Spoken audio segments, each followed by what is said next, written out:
दुनिया दा मसले ही पालदी के माड़ी में ही गल भी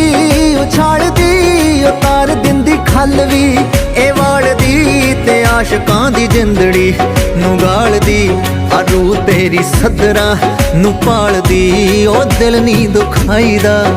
पागला के रूह तेरी सदरा नू पालदी ओ दिल नी दुखाईदा पागला इश्क हुंदा हीरियां दे वर्गा जग तो लुकाईदा पागला